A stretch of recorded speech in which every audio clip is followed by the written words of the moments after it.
We talk about leadership a lot here at LeadersIn, and you've built amazing teams, super smart teams that get disproportionate amount of results, and they've been loyal to you, they've worked for your autonomy, and now they've come over to you at Invoke. So what's the secret of building a world-class team? It's meritocracy. It's making sure that you look after people by value of their merit. So, now the important thing is understand that can be measured in different ways. You can have a genius software writer and they produce amazing things. Everyone understands that. But actually, you can have a brilliant receptionist who runs reception brilliantly. And what you have to do is tear up all this HR rubbish about level C-4s that get promoted after 2 years and look after the people that do a great job. Yeah. And that then starts to look after itself. Don't allow politics to happen. People be transparent. Actually, they get where they get because of what they're doing. And then working becomes fun. People share the mission. They want to change the world. And it becomes exciting. People come in and they want to make things happen. Now, the difficulty with this is that's easy to do if you build something from scratch, because you can set that culture and then you can keep adding to it. It's much more difficult if you walk into a situation where there's already an established culture, especially if that's a bad culture.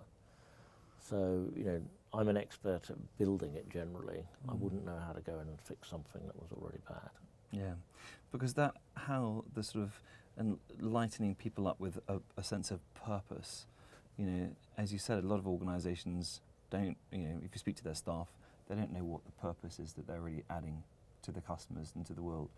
And so it's about creating and getting the purpose out there and making sure management truly recognise not just the stars in the sort of higher profile positions, people at the front desk. Well, it's usually desk. worse than that, actually. When you get one of these awful companies that's got it wrong, it will actually be a situation where everyone's sort of playing politics. So the person that sticks their head up and tries to achieve something will get it shot off.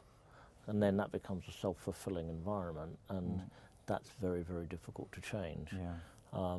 What you've got to do is back people, let them make mistakes, trying something and failing, there's nothing wrong in that, and then looking after people that actually do things very well. Yeah. And there is a counter side to that, which is if there are people there that just don't want to be on the bus, it's better that they get off and they go on a different bus.